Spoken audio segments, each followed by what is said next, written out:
Hey folks, got a treat for you today.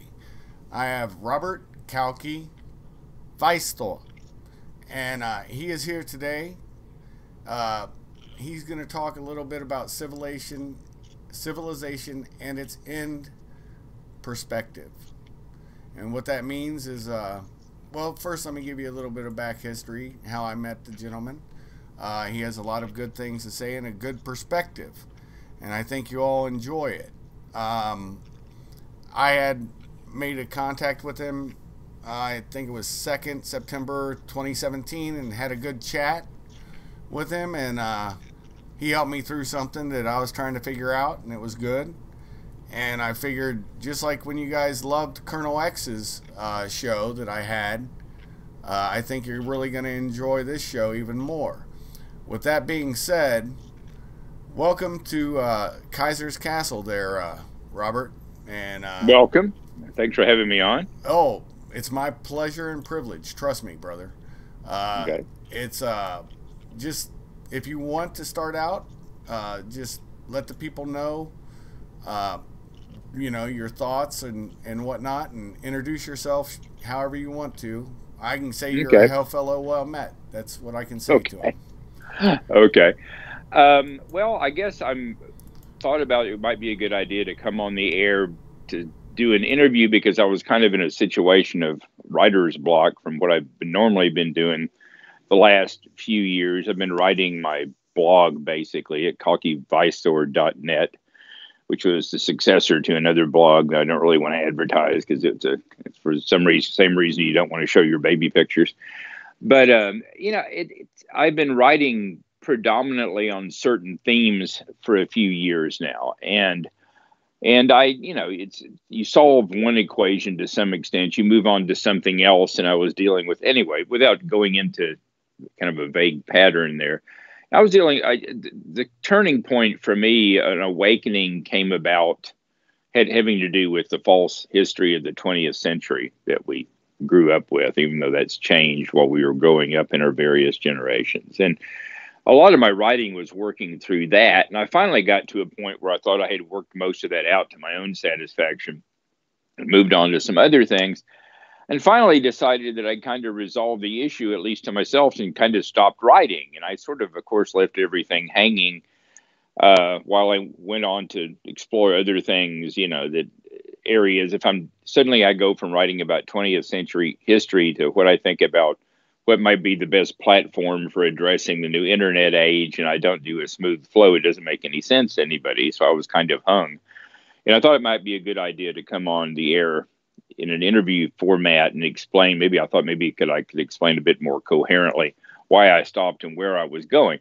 But since then, I got one more piece out that kind of covered some of that ground. But I think, you know, if I have any kind of motivation going forward in talking to people now, it's more a way of explaining myself and maybe just laying things out for people, anyone who might have a similar understanding they might be able to identify with or not. Because I think that having resolved an issue and dwelling in it is kind of playing into the hands of forces that aren't necessarily conducive to what we want to do. Just for example, my own, you know, evolution, I think if I can even go back to childhood and look at things, you know, I think I always wanted to figure out what was going on. I think I realized at a fairly young age that what I was being told on a lot of levels wasn't true. And I didn't grow up in the most sophisticated or the most unsophisticated of environments. Basically, we're talking about the 1960s in a small town and in the South. And, you know, I just remember vague things like my perception of other people that they were living. And, you know, it wasn't uncommon for a youth, an adolescent, or a child in that era or any other era to think that he's not part of the society. I think it's just normal, you know, rebellion that people have growing up. But I think it was a little more than that. I mean, I went to church and it sounded like bullshit to me. And you know, and that's none of that's uncommon. I do remember reading, being exposed to weird things. I had a good friend who was one of these people. I've always had the luck of having one or two people in my environment who were either smarter than me or smarter in different ways that could expose me to things I wouldn't normally otherwise be exposed to. And my friend is one of these guys who, by the time he got to high school, he taught himself 2 foreign languages and became obsessive in history. I totally lost track of the guy. I think he was too bright and went off the deep end. But who was obsessed with Russian history, for example. And so I learned a lot about Russian history through this guy in junior high school and, you know, right around late 60s, early 70s. And I was wanting to find my own thing. You know, what's my own thing? He's an expert on Russia. What do I look at? So I think I started picking up books on Germany for some reason. And I remember reading, you know, the rise and the fall of the Third Reich. And I read Marx and I read Das Kapital and I read stories about World War II. And my dad was a World War II soldier. And, you know, it's interesting to read all these things. And I thought I was reading some parallel to the Russian studies. Here's the other society that's looked upon as evil by modern America coming into the 1960s and early 70s. And it was odd that I picked up on that because I kind of fixated on something really wrong with the way that we were looking at Germany and the European wars. And I didn't really stick with that theme. I'm not going to say, obviously, if I'd worked on that coherently from the age I was 12 on, I'd have a much better understanding. But obviously, I didn't. You know, I was, you know, in the gap between science and English that people go through in their schools. I was the English guy. I was a liberal arts guy. And, you know, I was on the math team, but I wasn't the brightest math. Yes, I was in that sort of area. And then I got into college. I wound up being a philosophy major. I had a guy that wanted me to go into history. I'm really glad I didn't go into academic anything because I can imagine how well I would have done in academic history. I can see myself being ridden out on a rail, you know, in my mid-20s or something. But so I went on as I was a lawyer for a while and decided I couldn't tolerate that anymore. But with all of this particular backgrounds that I had, I found myself obsessing. I think by the time I was, you know, in my 40s, their late 30s, early 40s, I kind of had told myself that the reason I was here was to try to figure out what had really happened. And not limited to what had really happened during World War II or the whole 20th century, because a lot of people were working on that. But what was this world really? I was approaching it more from a philosophical, spiritual point of view. I was very deeply into Eastern religions for many years. I was I probably would have called myself a Buddhist for at least 25 years of various sorts, which I certainly would not now, especially with regard to modern or Western Buddhism. I was being Zen for a lot of that, starting at the Zen Center in San Francisco in about 1980, ending in Tennessee in the first decade of this century, probably. But so I think in retrospect that realizing that we'd been lied to about Germany and World War II was for me the kind of an opening that became a place where I could get a thumbnail of insight, use it to pry off the lid of the container of the great lie that we've been told about where we are as a civilization, as a society. And I think I spent a lot of the last few years fleshing that out. And it's provided a lot of information, maybe insight to some people, or just mostly it's a reinterpretation. I had some experiences of my own starting about 10 years ago, or maybe a little more than that. that had to do with really were involved somehow from my own meditation and spiritual practices as much as anything else. And actually, I give my years of Zen a lot of credit for that, even though I didn't want to stick with it. My personal feeling on those schools is that it's useful to a point, but if you've been doing it for 30 years, you probably didn't figure it out. You aren't doing it right or something. But anyway, that people are going to argue with me on that. But yep. I know people that are still doing it and haven't gotten anywhere. But I had kind of a breakthrough during that. And the experience for me was, and I can actually tell that, I'm kind of doing a narrative here that I'm not sure if people know where I'm going with this, but as I was doing these extensive periods of Zen meditation, and if you've done meditation or not, or people have experimented with different forms, you realize there's a lot of different methods that are presented for meditation. And Zen's about as good as anything because it takes you more directly to the point of just sitting there. I think a lot of people, what people regard as meditation, especially in the yoga schools, is really a lot of other things besides trying to find enlightenment, which I think is the valid point. I mean, you can meditate to calm yourself or something, but it's not the same thing. It's kind of a preliminary. But anyway, I did these things of, excuse me, people in these schools will meditate, for 14 hours a day for months on end sometime. I never actually got to that. I never had the tolerance for it, but I would do days, maybe a week of these 14-hour sessions. And I think that the bottom line on meditation, meditating for revelation, for enlightenment, for that kind of purpose, is that after you do any kind of it for long enough, for a certain period of time, no matter what technique you go in with, you stop doing that technique at some point. You get to the point where you're kind of just making yourself sit there. And I think that's actually where you're trying to get to, but they can't tell you that. It's kind of a shortcut there. I guess that's a cheat, but not that you can go in and just sit there and do what you want, because your mind has to wear out. One of these modernist guys, Brad Warner, said it's kind of like going through a trunk that you find in grandma's attic. When you get to start exploring your mind, you go in there and you find stuff. Wow, this is really cool. It's neat. This must be a picture of Uncle Alvin from 1937. And then, but you get into the trunk and finally you find so many pictures of Uncle Alvin. You go, yeah, just more Uncle Alvin. You shove them aside. Your mind does that too. You get tired of, you can actually wear out the contents of your mind doing that kind of meditation. Then you're just sitting there, but you have to do it that way. And anyway, the bottom line on that, you get through these breakthrough moments, the Kensho moments, enlightenment moments that people have. And for me, it was like sitting there and, your thought has kind of stopped because you got tired of it. You're just sitting there because you don't want there's nothing you want to think about anymore. You've exhausted it. And people find emptiness,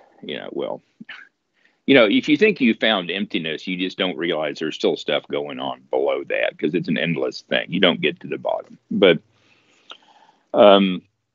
suddenly what I did start to see is, you get to the point where all your perceptions, your conceptualizations, your framework of things have broken down.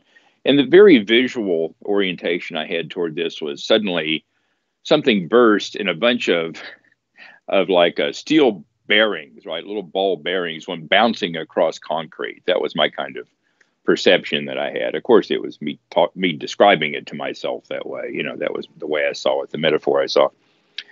And it breaks down, and it just rolls away. And this would happen repeatedly. And so things would fall apart, and then you would have to, eventually you get up off that cushion and you go home, and you would go scoop up all the bar bearings and you put them back in your head or wherever they go. But things are always a little bit different than they were before. You would find that things had reformulated.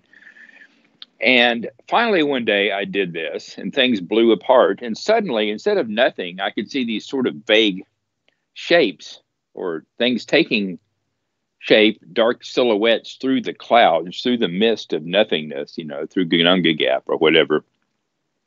And suddenly I realized there were things emerging from behind this nothingness. There was something there.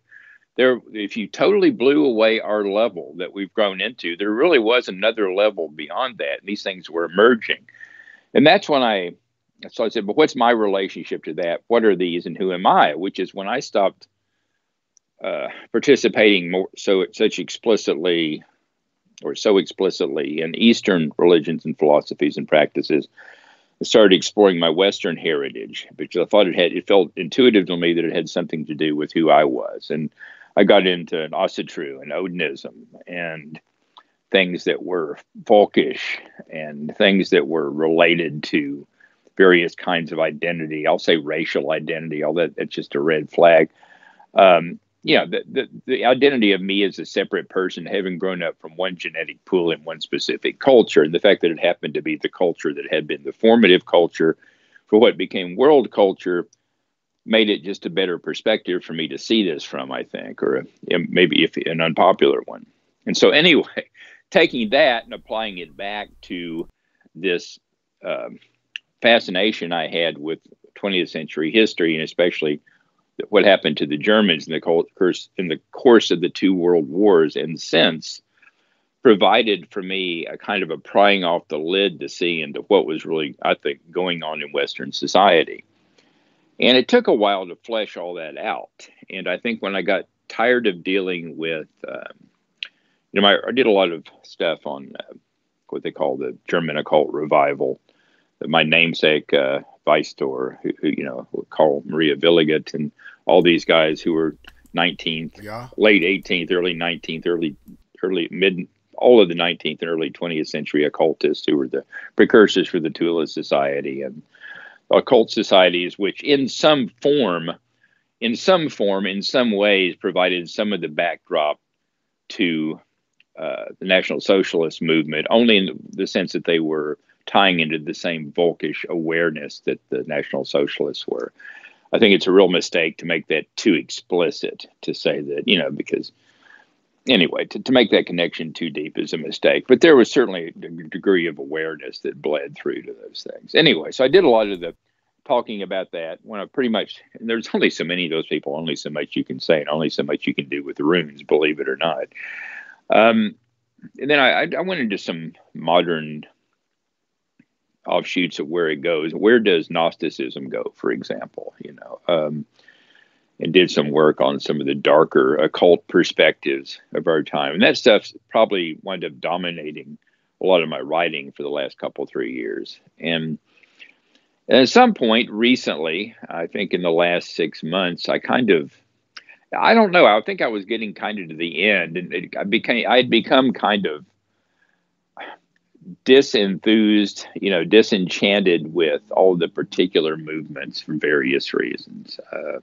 Order of Nine Angles was interesting from that point of view, because when you see how, if it was David Myatt who was the founder of that, how he came back and disavowed it all, and some of the things he said about himself were both, it's interesting. They were blamed for being Nazis, and yet some of the things he came back when he talks about Nazism as an insight role that he was playing, like he was playing the role of, when he equates, I was playing that like I would have played Charles Manson. You've insulted not only his own integrity, but the entire truth behind the National Socialist movement. And all those guys sort of got on my nerves, so I stopped. And I think I had some interesting turning points in the last year. I went to Iceland, and which had nothing to do with anything. I was interested, Nice. Yeah. I was very interested and it was just a social trip with friends and family, actually. And, so I wasn't there to explore anything explicitly. It's just one of the places that we could agree on that would be interesting to go. And we went, of course, in the summer. And it was very interesting. And I think it became that trip, which I really haven't written about or spoken about or even talked to you about, was in a lot of the ways kind of a finalizing and turning point in my realizations of certain things. One being that going to Iceland, which suddenly became out of nowhere this immensely popular tourist haven. I came back and I didn't know anyone that had been to Iceland. And suddenly, in the last 6 months, I've heard suddenly everywhere I go, there was someone going to Iceland the next week. There were people who were going right as soon as I came back from the same place I came from. It was just very odd. And of course, this happens with tourist destinations, and it was a very interesting trip in that if you go to the places that are in the guidebooks in the summer, they have a very short summer tourist season, obviously. You see, you're inundated with tourists, and you can see how with a place with that small of a population, I think the population is something like 330,000 people and 880,000 sheep. I mean, that's actually a real number. And, then they get like 1 million tourists. So they're obviously overrun. It was very interesting because all the, they had to have guest workers to help them deal with the tourist industry. There's not enough of them, who were mostly, interestingly enough, Eastern Europeans, which was great. Which I really enjoyed because good people, intelligent people who were probably as natural and healthy as anyone in Western society right now. Anyway, but it was an interesting perspective seeing various things. Well, I won't belabor that too much, but there were about 3 points I can make. One is that I was very interested in Icelandic magic simply because I'd been studying a lot of Western magic. And Icelandic magic is, I think, very misunderstood. And I was trying to figure out exactly what it was because it's nothing like standard Western Goetic. Well, it is actually, there are some similarities to Goetic magic. Standard Western traditional ceremonial magic. It's very different from that. But it wasn't runic. If you look at their books, those things aren't runes.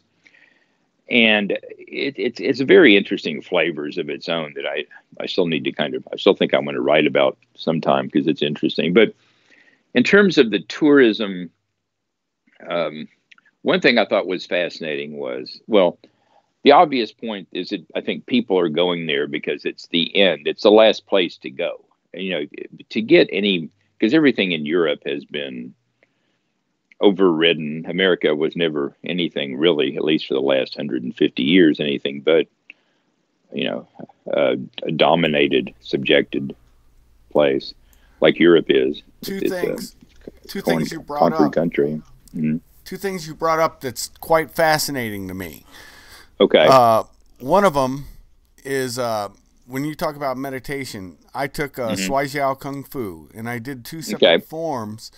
One was drunken pugilism, and the other one was meditation in action, where you can actually meditate while you're acting.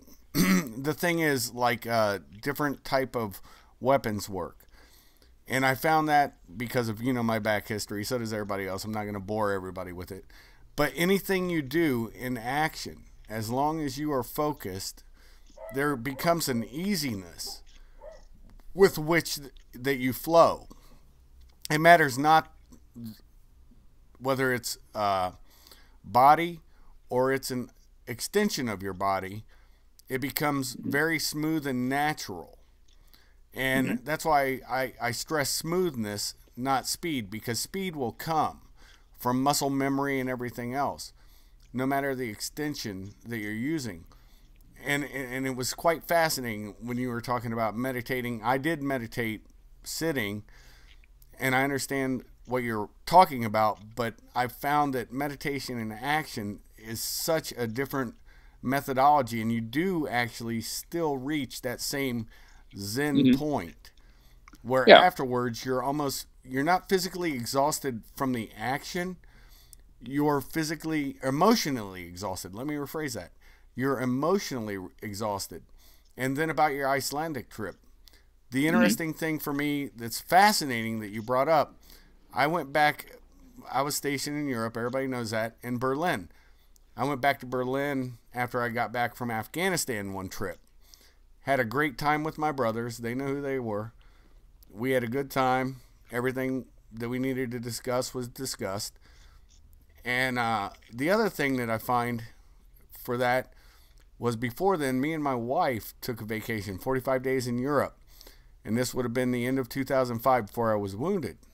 And you brought something else up that reminds me of that.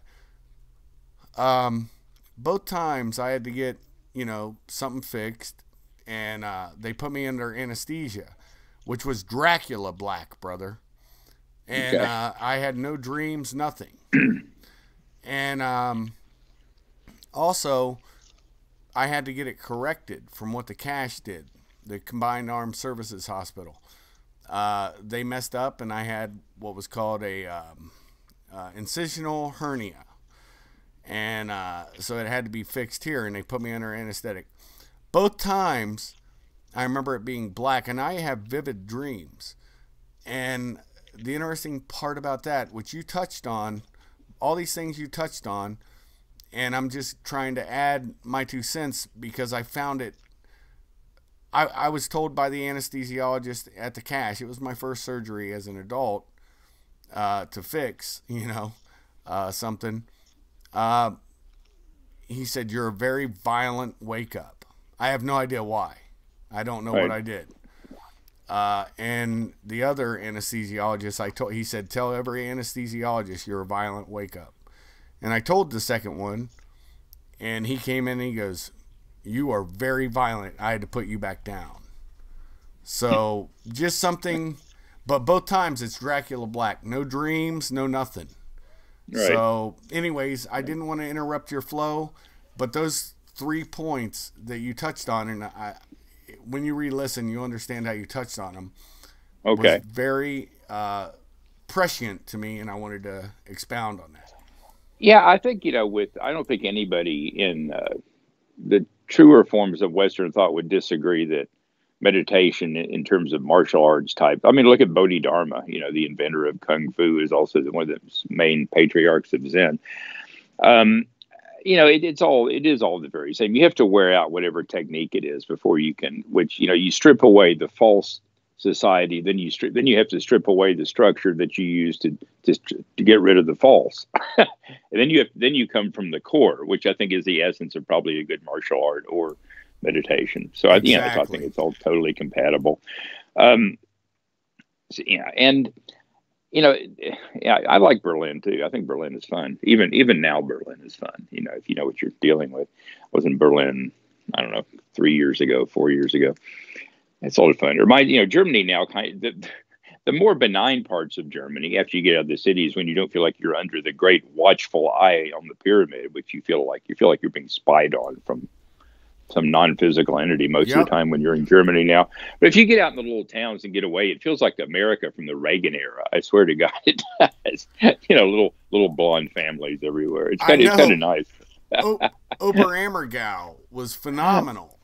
And I get it. Once you step outside of the major towns, I mean, even Munich, it's so much different. Look, in the 80s, I was rocking Berlin, Munich, Garmisch, all these places that I used to go hang. Oh, Garmisch, yeah. Right. But it does feel like Stasi is in full effect, and it's probably because Angela Merkel, former Stasi, and FDJ, I've done videos on her, and what they're doing now with the B&D and all that. I mean, we can go into that if you want, but we don't have to. I'm just saying that feel that you get is very correct, because that's what's really going on, because they have this political correct agenda. Oh, yeah. I just saw a breakdown by country, just some random internet thing I was looking at this morning of, who has requested the most information from the phone companies and from Apple, for example, on people. And it's Germany by far more than any other country on earth, even more than America. And the one point of view I had I think I wrote about this when I was at Wewelsburg, is that, for example, they said you can take pictures wherever you want, and of course, you're under some, why is he here? What's he looking at? But I remember everybody I know that went into the North Tower at Wewelsburg violated that and took pictures of the various places. You're not supposed to take any pictures in the North Tower, which is interesting. I didn't.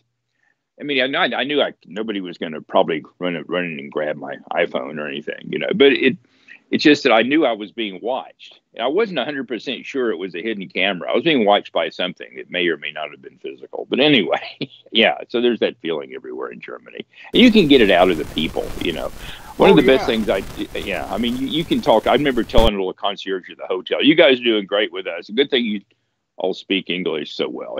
We sort of have to, don't we, So, they don't. I totally get that, man. That's hilarious. Yeah, they're under the thumb for so long. One of the best things I did in Germany was I was driving a rented car, and I didn't have. If you drive in Austria, you can get like €100 ticket if you don't have a particular sticker on your car. If you're driving, say, a German car in Austria, it's just a tax thing, really. But I didn't. I tried to buy the sticker, and the place I stopped to buy the stickers was out of the short-term sticker. I didn't want to pay for a 3-month sticker or something. So I just said, okay, I'm just going to avoid, driving from Munich down to Berchtesgaden. I'm not going to follow the road the way the car would route me, because it would route me out into Austria. And I don't want to get pulled over. I mostly didn't want to get pulled over by Austrian police, It's not, or, this is not going to be enjoyable. So I told the car to avoid main roads and to take me. And so it took me through every little one lane road in Bavaria. In all these little towns, you can actually find people who don't speak English. I had a German friend in America who said her friend in Bavaria didn't know what noodles were, which is, I can't imagine that, but she swears it's true. Anyway, leaving Germany aside, the other thing I wanted to say about the Iceland, the thing about the Iceland trip that was another eye-opening thing for me that I didn't expect was, by the way, if you go to Iceland, I shouldn't say this because I don't want anybody to go there but me, because it's being ruined by tourists, but there are places that aren't in any of the guidebooks, that they just gloss over them. They say, we don't recommend this to tourists. Well, that's where you go, right?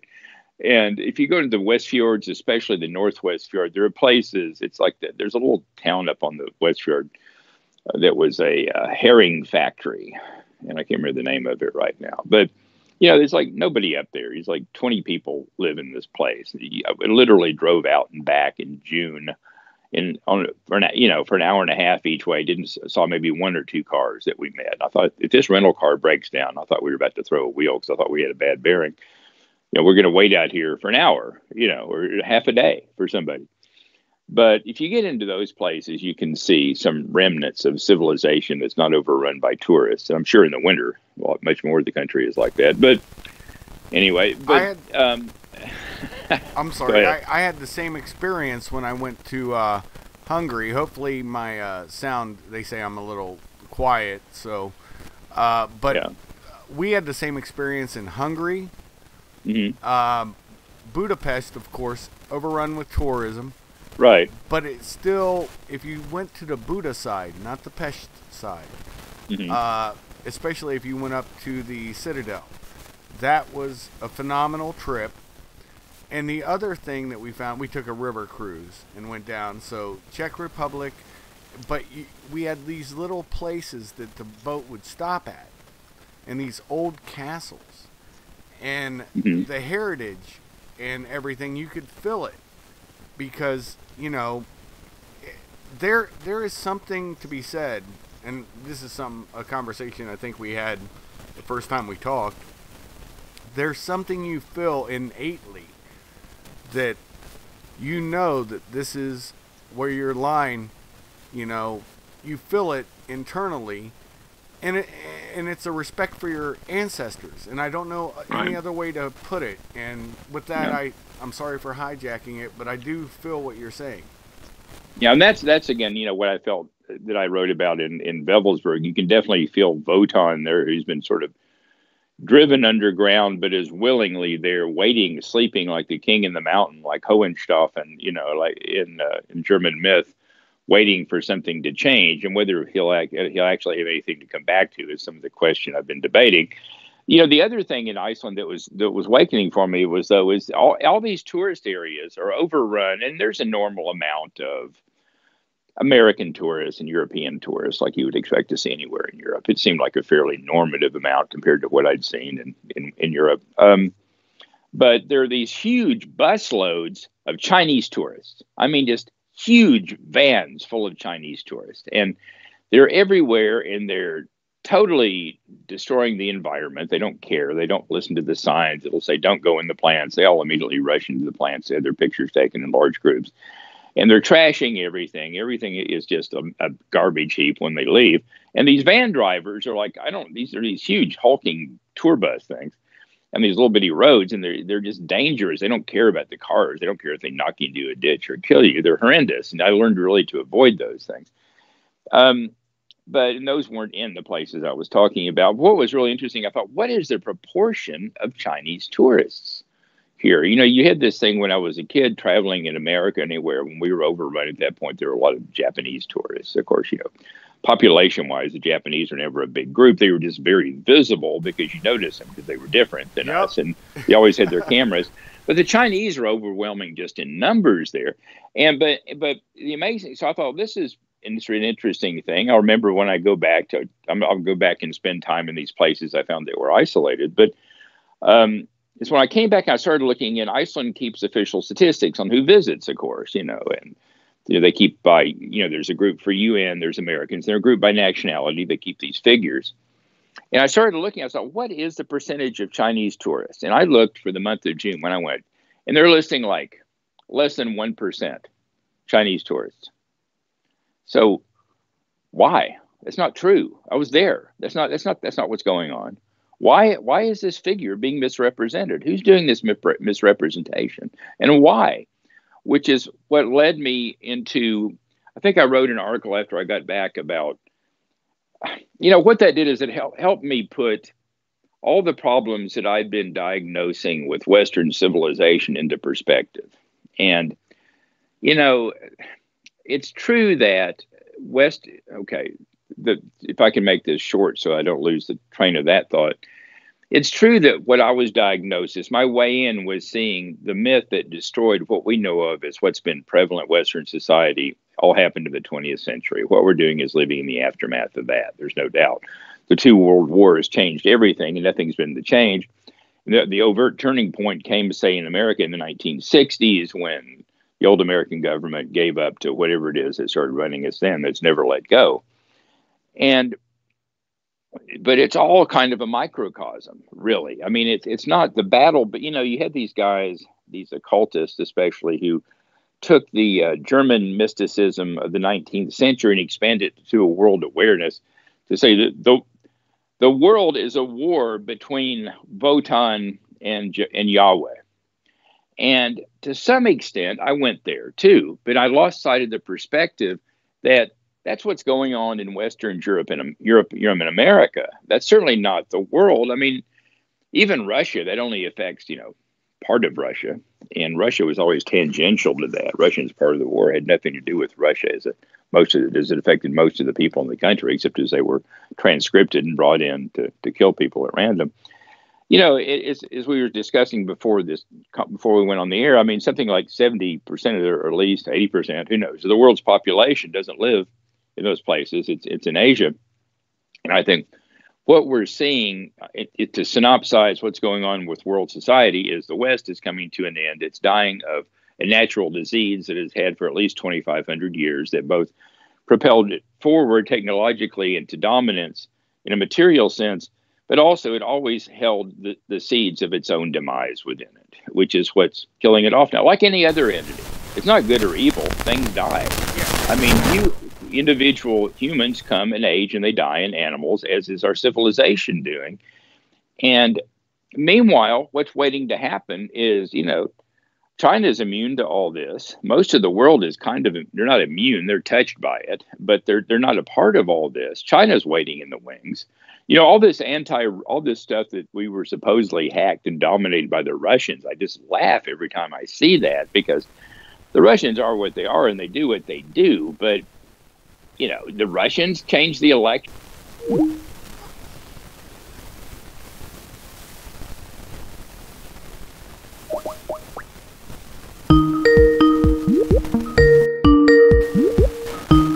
Did we lose you there? You lost me. You lost me. Okay.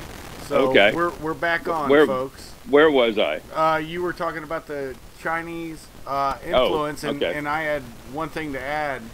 Okay. And I think that's why we lost you. Okay. I think I mishit something, and that's my fault. I'll take it. I don't know. Everything is always. I got mad boomer skills, brother. So I'm not the best on the internet. Everybody will tell you that. But what I will say is the Chinese. It's so funny.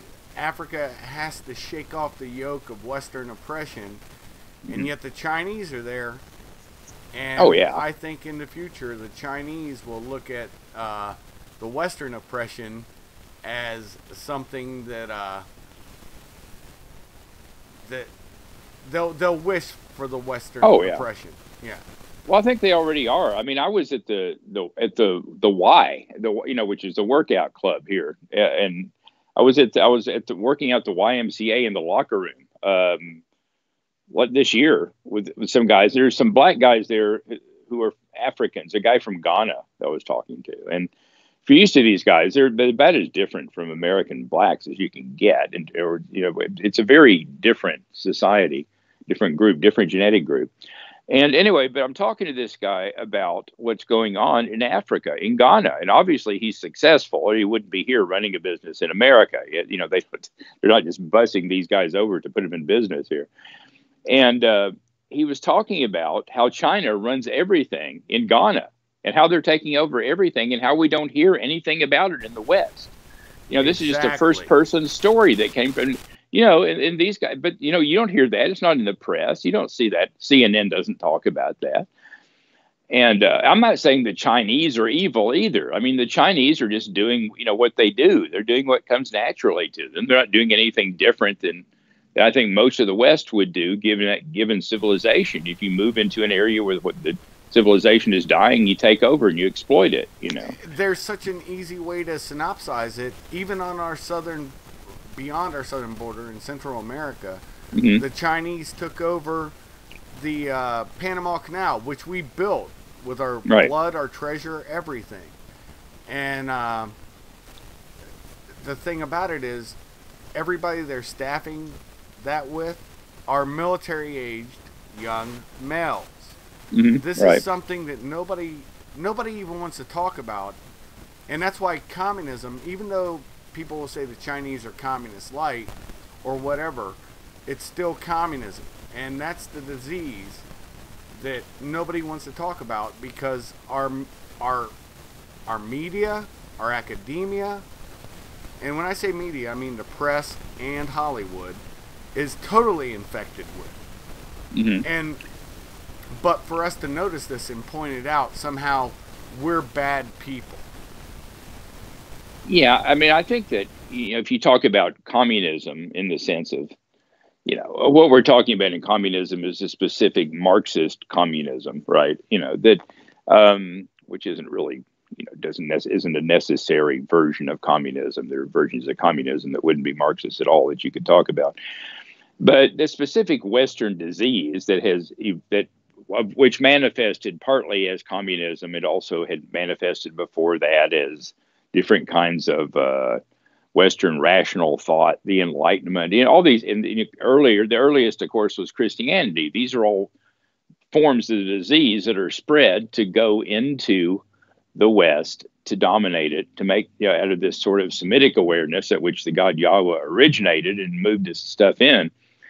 You want to call him a god, but anyway, this stuff, but on the other hand, I think that if you look at Chinese communism, the truth is that communism, there are Jews in China, there are communists in China, and none of those things had the same impact on China that they did on Western society. Yep. China kind of ate communism. They said, okay, here's communism, we'll take this. And then later they did the same thing with capitalism. Okay, here's capitalism, we can do work with that. And they made it, all these things are their own forms. They didn't have the susceptibility to it that we did here. I mean, look at the way, for example, the Japanese have reacted to political correctness and multiculturalism. They just say, no, we're not opening our borders. Sorry, no, that's not who we are. Despite having had their society annihilated, totally destroyed, crushed, and reformed into kind of a weird parody of Western society, there's still enough of their natural existence in themselves, their essence, that they're going to say, no, we're not taking everybody in. There's no way. That's right. And these Asians are not inferior or superior in this way. They're different. They have different things that they're susceptible to. They're not susceptible to our diseases. It's like, anyway, it's just a different thing. It affects us. It doesn't affect them like it affects us. So when you talk about communism is not the same thing. Chinese communism is nothing like the EU. Right, right. You're totally right. Horace McPorus said global monocult. Also, Pirate Radio podcast wrote, remember Bush 43 wanting to sell U.S. Port Authority to foreign interests. That was a fact. That was Dubai. And then he also said there's the whole business, re the Muslim question via Islam, chaos, and opportunity, which he's very correct on. And he said, because he happens to be an expat living in Korea, I know the gentleman.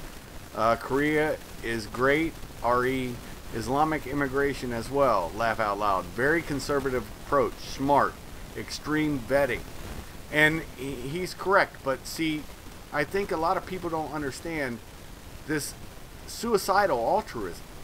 And that's really what it is. And Horace McPorus said, gladio tactics, yes, but in reverse. And anyway, so I wanted to fill you in on some of the comments, and I think you can expand on them.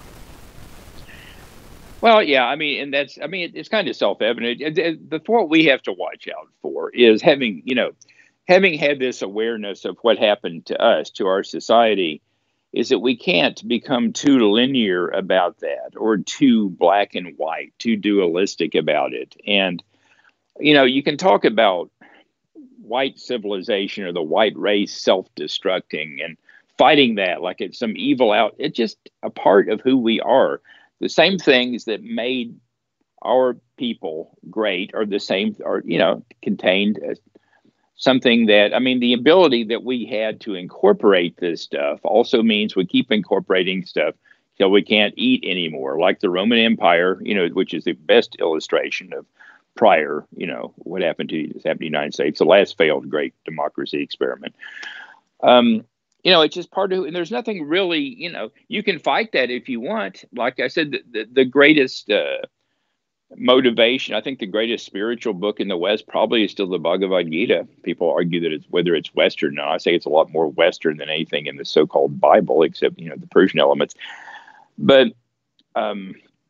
if your job is to be a warrior and to fight that decay, and especially if you're as someone who has, for example, children who are going to have to grow up in this society, like I think a lot of the people would say the Ostitude groups and things, or I certainly empathize with that.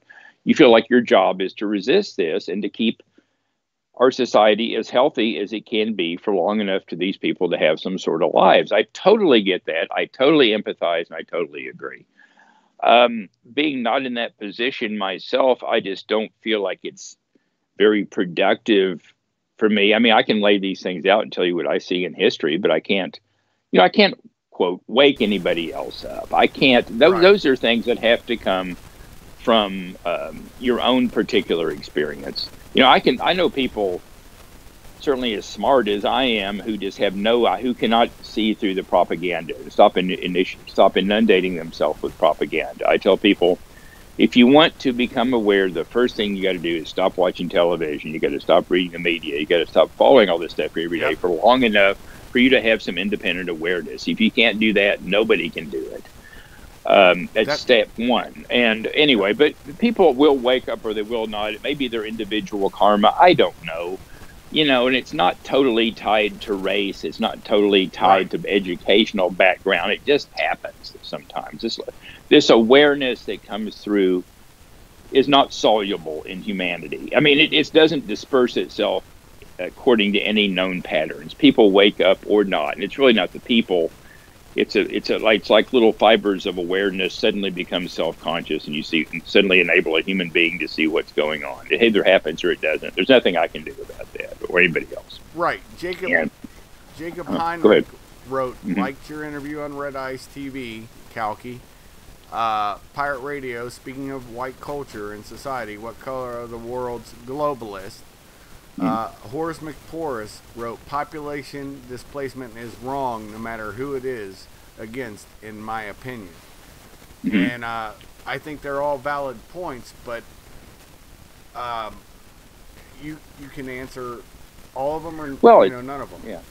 Well, I mean, it's wrong from the extent if everything is about perspective. It's certainly wrong if you're one of the people who's being displaced, and it's your natural goal to fight, your natural part to fight against having your people genocided. Yes, but on the other hand, it's something that happens. It's never stopped happening in the course of humanity. Listen, as I wrote in this last article, we can acknowledge, and God, I don't want to associate with these people who disregard science because they're just nuts. And, if you read about the fact that we're in the sixth extinction, which means if you look at the chronology of life on Earth, and there have been bigger ones because, you read every day about how species are dying off. Basically, we know that man is killing the Earth right now. I think it's past the point of no return. And I don't know what'll survive. It may be animals. It may be some men. I don't know. But civilization's going down. We know that because we've destroyed most of the population.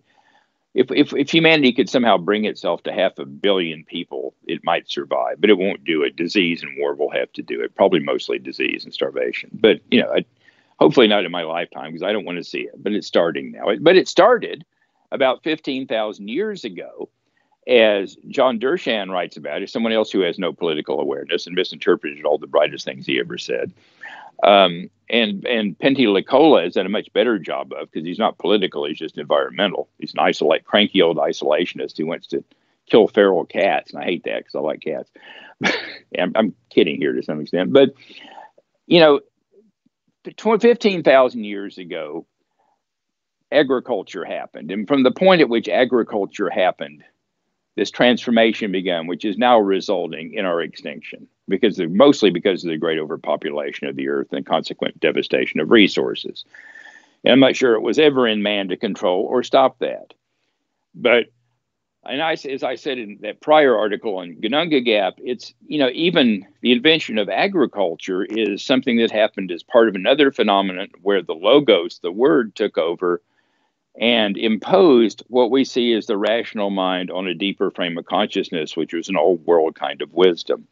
And from when we started thinking in words as opposed to thinking without them, like our animals still do, it's when we went down the road that took us both to greatness and inevitably to destruction. So if you look at the destruction of Western society as beginning 2,500 to 3,000 years ago, at the most, with this Semitic influence that we see. And it's not the war of the evil Jews upon the great Germans of the West. It's the fact that this disease that I call Yahweh, which is a kind of meta-human existence, which is more real than we are, just like Wotan is. It's an expression, not the expression of some sort, not the expression of the will of the people, but the source from which that sort of thing comes. From the time this thing took a hold and manifested itself in these dervishes of wind in the desert and suddenly started eating entire peoples alive, beginning with these Canaanites who became the first Hebrews, who were just regular Canaanites until they were possessed by this demonic entity, this metahuman daemon, Daemon. That's where our particular decline came from. That's the particular disease that in its current manifestation is now killing us off. But how did we get there? What happened for 12,000 years of culture before that, or 1 million at least years of human-like existence before that? And what's going to happen after?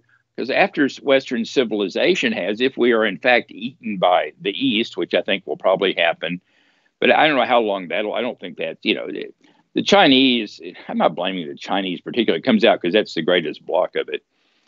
I mean, these people are environmentalism is, the only environmentalists are here. They're in the West. They're in these parts that are dying. It's part of our weakness that we're not willing, that we're devoting part of our energy to try to limit ourselves, restrict ourselves. Exactly. But it's a good thing. It says a good thing. We're doing a good thing there, But the thing is, none of these others are doing it. And by our limiting ourselves when they're not, we help them to defeat us.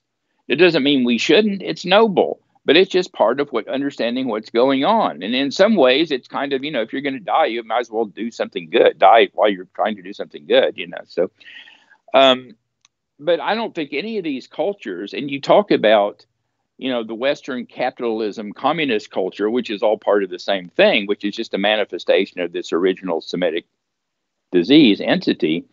You talk about it being destructive and not caring about the environment in the ways that, say, the Germans were the last ones who were true environmentalists in the West until they were forced out of that by the fact that we all made war on them and forced them to fight back. Yep.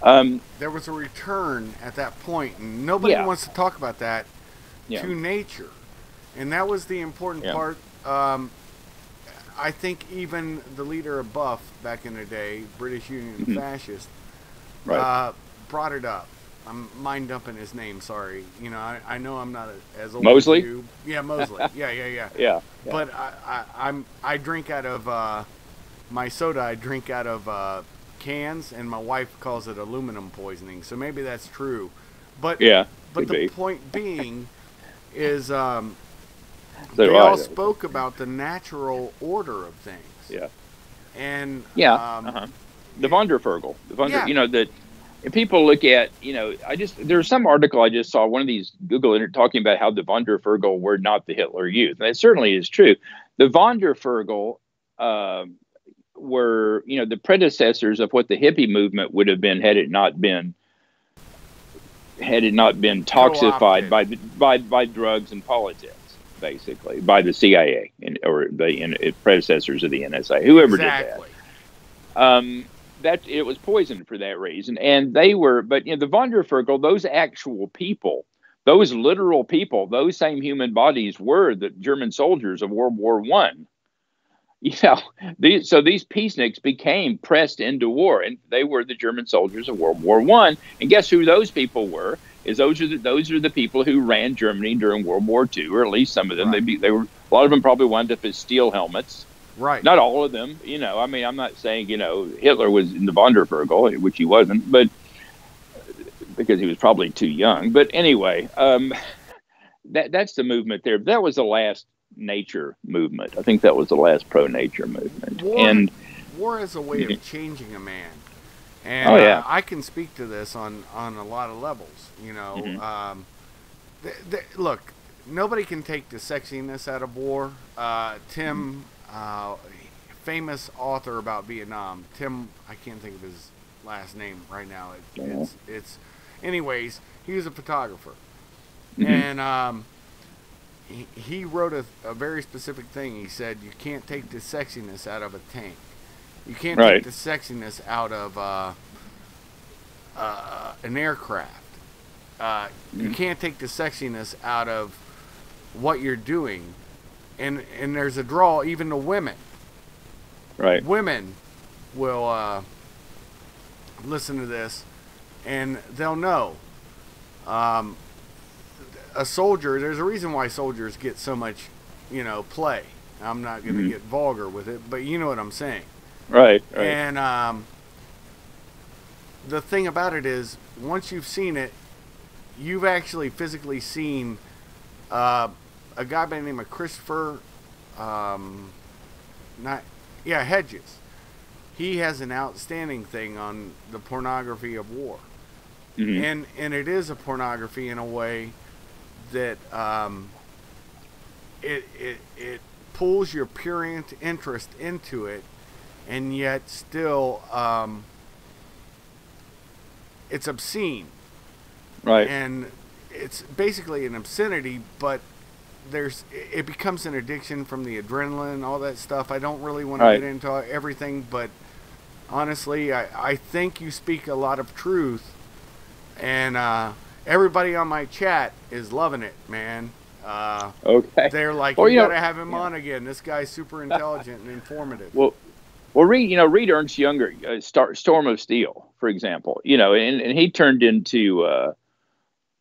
Am I mangling his name somehow? But I mean, he turned into a very, his early stuff was Storm of Steel, and I can't remember what German be Stahlsturm. I don't know. I can't remember what the German title was. Yeah. He turned into a very different writer, a much more mature writer, but all his stuff was, as opposed to the anti-war stuff that suddenly became the classics. It's really horrible that the best known book on the history of Nazi Germany, if you want to call it that, is William Shirer, who is nothing but an anti-German journalist who was there to write propaganda, anti-German propaganda during the war. Suddenly this becomes interpreted as history. You know, I could go into a whole thing on David Irving, you know, on his approach to history, which is very, very interesting. But the sad part about it is people question anything. It's so illiberal of the liberals. Right. If you actually look at them as thinking they're still liberal, which they're not. The funniest part is they were the ones that wanted. It was Thomas Jefferson, the first liberal, that said, "I want more speech, not less." Right. And and there's an old classical liberal saying that I may disagree with what you say, and I literally was a straight up. Well, before I was a Marxist, I was a liberal. And I agreed with this saying, which is what pulled me out of Marxism, is I may disagree with what you say, but I will literally, and I have proven it in my life, fight to the death for your right to say it. Right. You know, it's interesting you bring that up, because it's something that, let me go off on something else here, which I think is probably parallel to what I've been saying, but hadn't occurred to me prior, is that, you know, part of the mistake I think that we make is to formulate our fight in terms of principles. It's kind of become very interesting to me, to be honest with myself, is that my principles, you know, you don't want to say, okay, well, if it's for me or against me, I'll support it because of this principle. And I think that probably in my case, I found that not to be true. And that, for example, here's just, if you look at my takes on specific hot button political issues tend to be really eccentric. I mean, for example, if you look at, really, especially the horrible things, here's an issue I do not want to spend time on, but because I think it's a total red flag, is, for example, what was the big hot button for liberal versus conservatives so long, especially when the so-called conservative movement was eaten or ate the Christian right movement, which is just a marriage made in brown gunk that I don't want to talk about. But for example, the whole question of abortion, and it really becomes an issue for no matter how. There's no good way to go on that. There's nothing good about that situation, whether or not, you know, no one's going to come out ahead because you're already at a point at which nothing good's going to happen. And there, you know, bad consequences. But it's sort of, I come out weird on that because I think probably to some extent with Pentila, the more people die for any reason, that's probably good. You know? So I tend to be pro in that sense, simply because you maybe argue it's the wrong people having them. I don't know. The other weird issue is, for example, here's one that people are going to disagree with me on: gun control. Right? Okay, gun control. Now, I actually listen to this whole sentence. I actually do believe in gun control as long as I'm the one that controls who has the guns. Yeah, and that's what every dictator wants. You know this, right, brother? Yeah. I mean, because look, if I go, just from a common point, but every time I go into a gun shop, I swear to God, I come out thinking they're right. These people should not have guns. All these people I see in that gun shop, most of those people are morons. And I share this with a lot of people I know who really know guns for a lifelong, you know, because most of these people, hey, I want to buy a gun. You probably shouldn't have a gun, buddy. You know, you're not very safe. And so I think I should. I'm an advocate of one thing, and I am a strong advocate of it. And that is, if you're going to own a gun, get training. Know how to use it. Don't say, I want to buy a gun. Say, okay, what type of gun for my frame? Right. I may need a smaller gun. Look, I tell this to everybody I teach. If a woman's arthritic and she's an older woman and she's taking classes with me, I'll say get her 22. They're going to die of lead poisoning as long as, you know, you can squeeze that trigger. Right. But get training on that gun. And it really deals with the seller.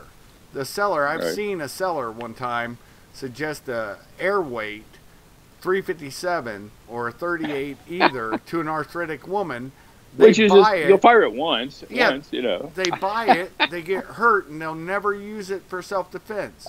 Right, And right. it's like, that's absolutely destroying what the purpose is for her to have that, to self-defend herself. Anyway, sorry I hijacked that. No, you know, and that's true. I grew up. I mean, I grew up in the South at a period of time where everybody had guns, and so I've had, you know, I took a gun. I was on the. I won't say specifically. I was trained in shooting, like when I was 10 or 12. I mean, formally trained, and I never had military training. But I mean, you know, in people, but people. I mean, I grew up around people that hunted, and to this day, I could never accidentally point a gun at you unless I meant to shoot you. It's not going to happen if there is a gun lying on the table and we're talking about the gun in my living room for some reason. It's not going to get pointed at your head by accident. It's just not going to happen. It's too deeply embedded in me. That's not going to happen. And so I know how to handle them, but I also see most people in our society don't. And, you know, see these guys in the hood with guns. Yeah, I have no problem if some totalitarian organization wants to go clear the guns out of the ghetto.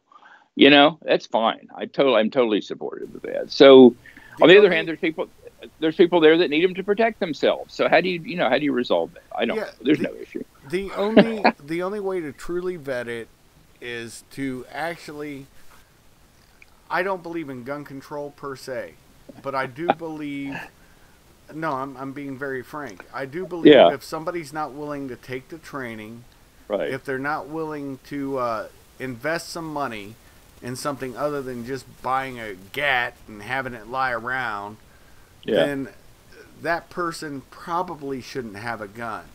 Yeah. And, you know, and also, you know, neighbors know things about people.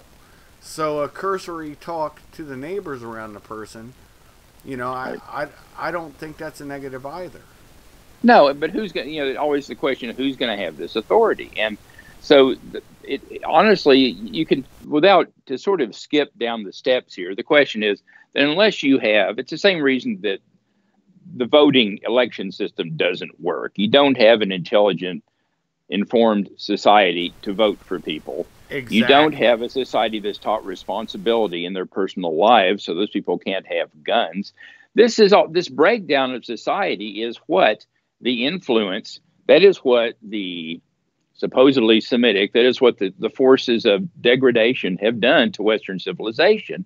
So if you look at, for example, you look at Icelandic sagas, you look at European myth, you know, when society started having, for example, when prison system became the dominant form of punishment in Western society, we had already lost something. I have a friend, I'm not going to use his name, even though he posts under his name. He takes a lot of his sociological theories from E.O. Wilson, and the guy is a genius. He's from the computer field, from the Gates era, but who has done a lot of work on, you know, who believes, you can Google it, probably come up with his name, but it's a theory called sortocracy, which is that he says that what's wrong with Western civilization, it comes from the elimination of dueling as an effective and legal right to resolve personal issues between individuals. And I agree with him.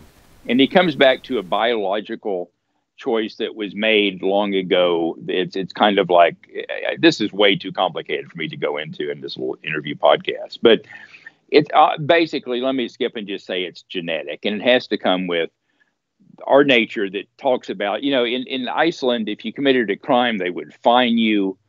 If the fine wasn't enough, they would exile you. And of course, if you're exiled, you'd probably freeze or starve to death, because up there you kind of need other people with a fire, you know. So, but exile being the exile or capital punishment, or they would just kill you on the spot if it was bad enough. That it was they were never going to subject themselves or you to the indignity of a prison system. And that's the kind of thing that goes into control. But the breakdown of society, you know, Edward Thorson, Stephen Flowers in his early Rune Guild podcasts, his AFA stuff, talks about how society was broken down by these outside systems. He has a great podcast, if you can find it out there, under the old Rune Guild podcast. I can't remember what it was called, Rune Lore or something, but they're still out there somewhere on the Internet Archives. Anyway, I think I have them. But he had a great talk called Every Man a Black Man, which wasn't racist at all. Actually, it was about how Madison Avenue came and seized on the fact that after, that, for example, when blacks were brought to America by the slave traders, whoever those people were, their whatever culture they had was effectively destroyed, and they weren't allowed to speak their native language. And basically, they came out of their freedom at the end of the 19th century into our society. Suddenly, when the carpetbaggers came in and decided to make blacks the dominant power in Western society, in Southern culture for a while, and give them control of all the governments. What they were doing was dominating people who didn't really know how to use the system, so they could run it through these people, through these governments that were suddenly freed blacks who had no background in the system of voting or democracy or a republic. And these people who were not at fault, they didn't know how to run this mess that we handed them, just like it's happening in Africa when we all suddenly walked out of Africa, were forced out of Africa in the 20th century, at the end of the 20th century, is that you could take someone who didn't come from a culture that had its own needs and prerequisites and stated limits to what it was willing to be sold and sell them anything.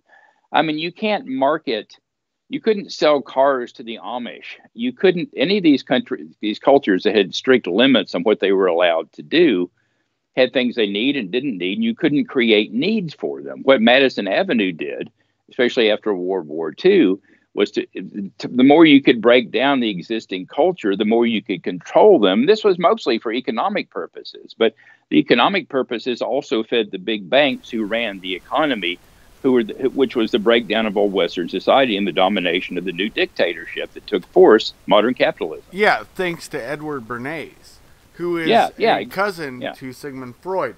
Look, here's something that is fascinating. You brought this up.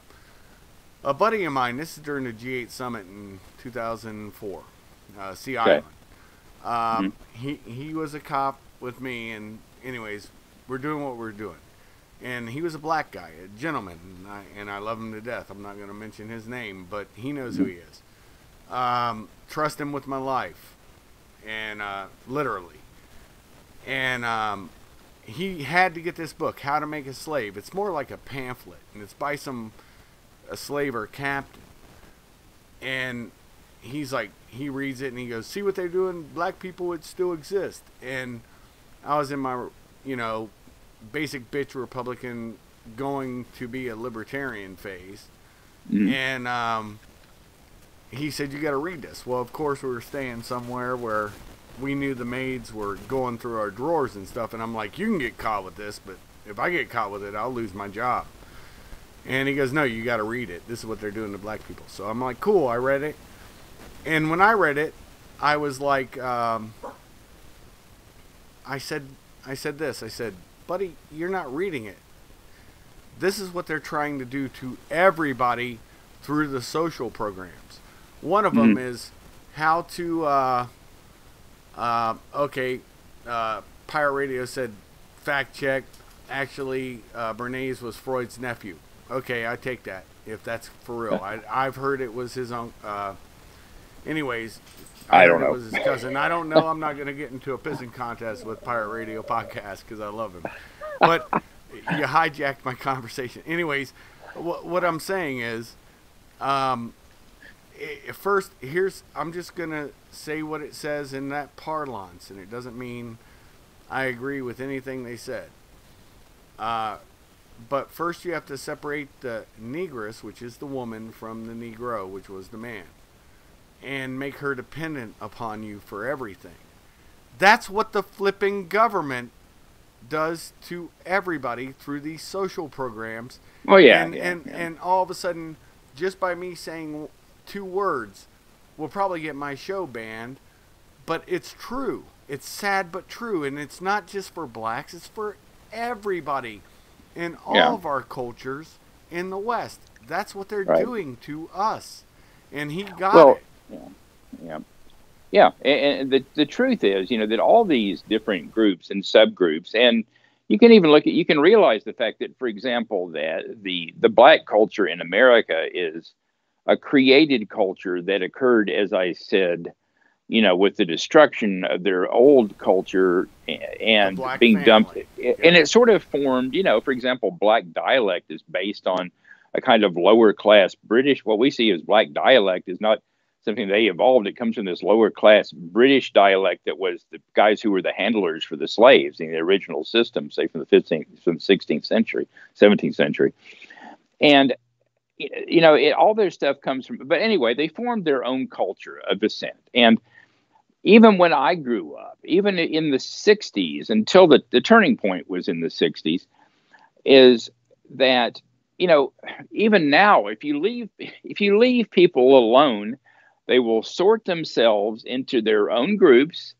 Now, and if I can give you a brief, and my take, is that if you left blacks and whites and every other subgroup, Asian, I don't care, break it down any way you want, even by political or national, all these groups to some extent will form clubs of their own. They'll form little sub-communities, which will deal with the other sub-communities in a way that makes them all mutually tolerable unless you put stress on that system. I mean, if you take enough people and put them in an area with resources, they will clump together, they will associate when they need to. And that's the whole other thing too. The whole, look at interracial dating and interbreeding. Okay, just look at that. Now, and if you take a white town and a black town that are both healthy economically, culturally, physically, and you let them interact and trade as they will, on a healthy basis. They don't need to go to war if they can interact and trade stuff that they need to trade with each other. There will be some interracial dating. It will be looked upon perhaps askance by most of the people in each of those two societies. They will form an effective subgroup, which will be marginal between the two groups, and that will be tolerated in its own way with some form of disassociation from both of the other societies. There will always be these people. There will always be homosexuals in any society.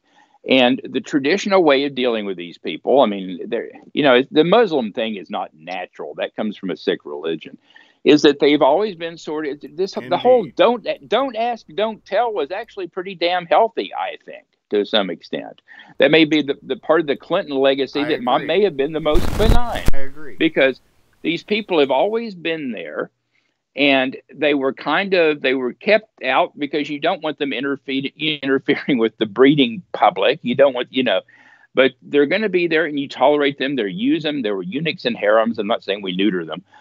I'm just saying they've always had an existence on the fringes of society, and they've always been useful and beneficial to the country. And they're not bad people. They're just different, and they're not mainstream. Right. And you tolerate this and you don't encourage it. But when you tell the white girls that they're racist if they don't date black guys and breed with them, when you tell people that they have to have live demonstrations of homosexual behavior in front of their children, you're not trying to integrate or bring anybody together. You are stomping on their wounds and you are making them hate each other. And that's exactly what these people are doing on purpose. Yes. It's all done to break down every social structure and every bit of integrity in society. It's purpose-built cultural Marxism. Yeah, it's to remove any identity that people have other than being a lone, isolated individual who is totally dependent on authority for existence and governance. That is what all this stuff is about. It's not so. Yeah, I mean, if it's not unhealthy or unnatural, but whites probably have more resentment of blacks and Jews and gays and feminists than they need to, because they've had those people. They've been attacked by those people. And white males, having been dominant in society, are the prime object that you're going to pick if you're trying to break down that society. But it's not good for those other people either. They're getting the blowback from it, I agree. And you have people, here's the sad part. If people actually look at this dispassionately, the sad part is you may have a black man or woman who is perfectly adapted and perfectly fine. I'll give you two examples: Condoleezza Rice, some others, whatever. I'm not going to get into the point of the being. Right. But you have these people that perfectly integrate, and then everybody looks at with a jaundiced eye to their accomplishments, Yeah. And it's because of, we got to move you up because of your skin color, which is whatever. It is what it is. But Right. the intellect gets forgotten because of all these programs. Right. And, I mean, it's very convoluted, and it was poorly thought out, and the media celebrates it. But, the problem is with who controls the media. Right. Exactly. And I mean that in all levels. There have been valiant warriors and people I've served with that, especially in Iraq and Afghanistan, they may not have been intellectually as astute as I am, but those men would die for me, and I would die for them. There's a warrior's ethos that belongs with the police, the fire, with the military, where, hey, if you can do the job, you can do the job. Right. And there's a love and respect, a mutual love and respect. And we can banter about people's races together. But see, with the cultural Marxism that you're talking about and I've seen, all of a sudden that's taboo. But you don't know how common it was for white jokes to be thrown around, black jokes, oriental jokes, whatever.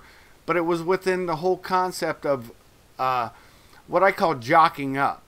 When we go out to do something, we're jocking up, we're having fun, because we know, and it's something I tell all my students whenever I teach them how to shoot or whatever I'm teaching them how to do for self-defense. I say you literally have the rest of your life to take the decision, because nobody makes a decision. You take a decision because there's a platform of decisions to take. Once you've taken that decision, you literally have the rest of your life. Make it count, because it will be the rest of your life if you fail. And I mean that. And I don't know how to put it any better. Right. Oh yeah. Yeah. Yeah. I mean, I actually, my point was going to be, I don't know if I think I'll follow up. My point would be actually much more minor. I remember being in law school, I was basically a liberal Democrat, at that point in my life. I hadn't thought, but I had a few instincts. I'd already remember my Germany thing. So I had some historical suspicions. This was in the 80s. But I remember being in law school and affirmative action. It suddenly became clear to me that this was totally in violation of every principle, not only that I believed in, but of every sane principle that a person could have that was trying to have fairness in society. Because if it's wrong to discriminate by race, I'm not saying, actually, I think it's natural to discriminate by race, but that needs to be tempered by judgment and by a certain kind of easygoing relaxation and kindness, if I can say that word. But affirmative action, if it's wrong to discriminate by race, it's wrong to discriminate by race.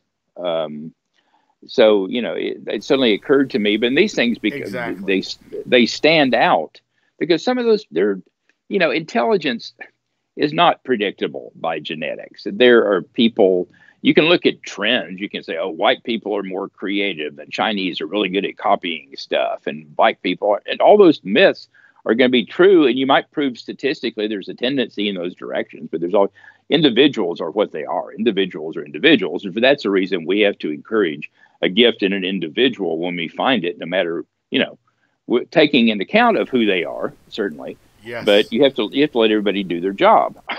and when you get, if you look at Hinduism, look at how there's the caste system was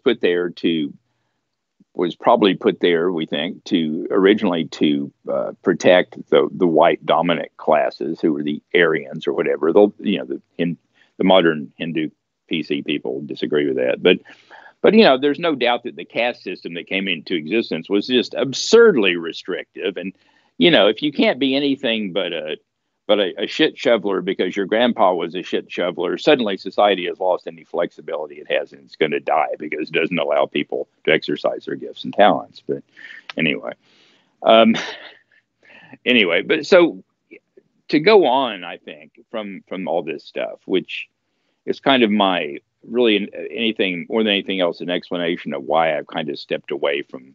I kind of found the answers for politics and philosophy that were true for me, and that I think come from an understanding. I have kind of an emanation theory of entomology, of the origins of the universe. Everything comes from a common source and grows in ways that in patterns that are familiar in life cycles of people and planets and civilizations, and they all come to an end.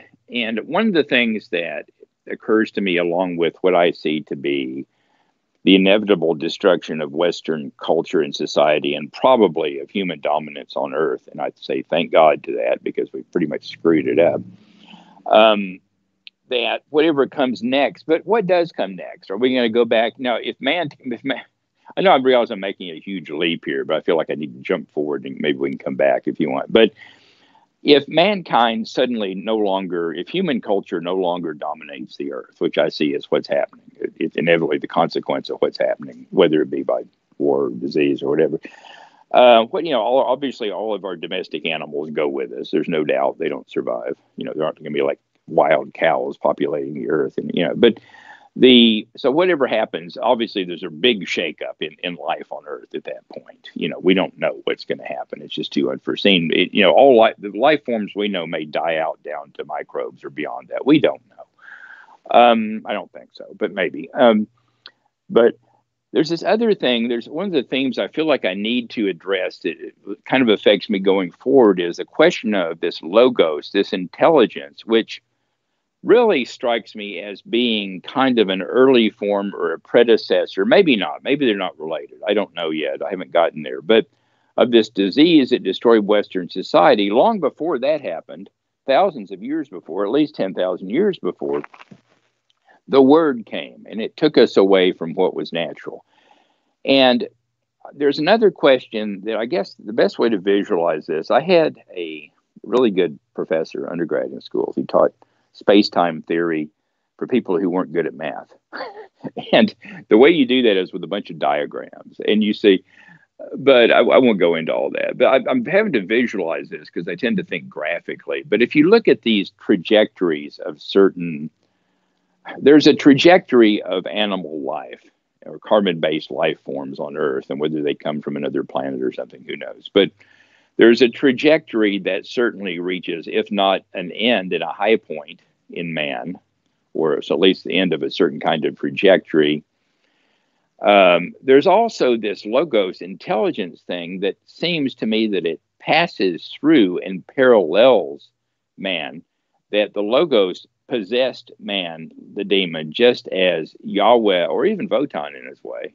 So we see him as benign because we identify with him. That these things possessed this animal and made him man, right?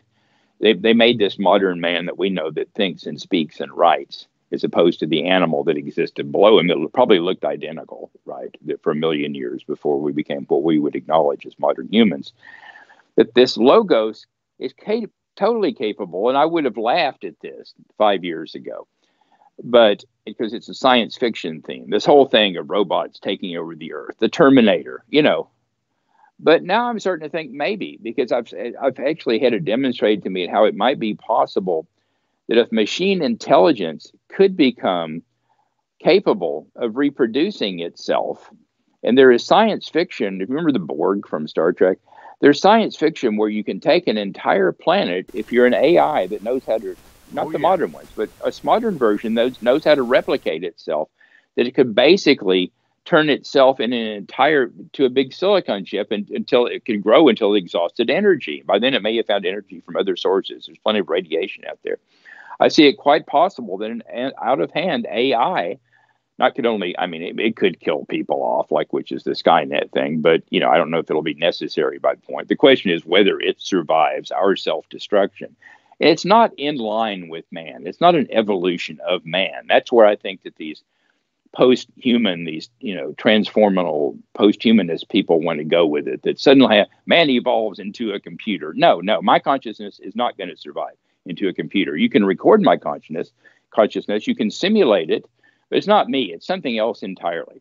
But I'm thinking this kind of intelligence may in fact transform itself and become a dominant life form. It's quite possible. We don't know. We won't know.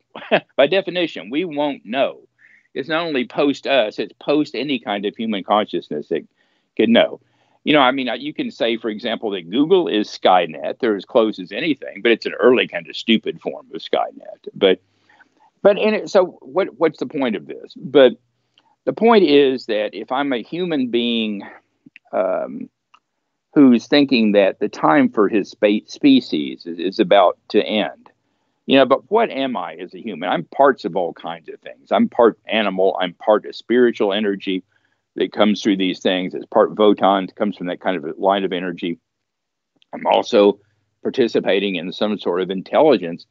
If part of me has that trajectory, if that goes on to some extent, I survive. It's not human, but to some extent, then there is an awareness, a consciousness. Now, I think I die long before any of that happens, you know, as realistically as a particular human being. Me too. So I don't know. At 50, I'm not going to see it, brother, but my son No, I'm not will. going to see it. Yeah, maybe.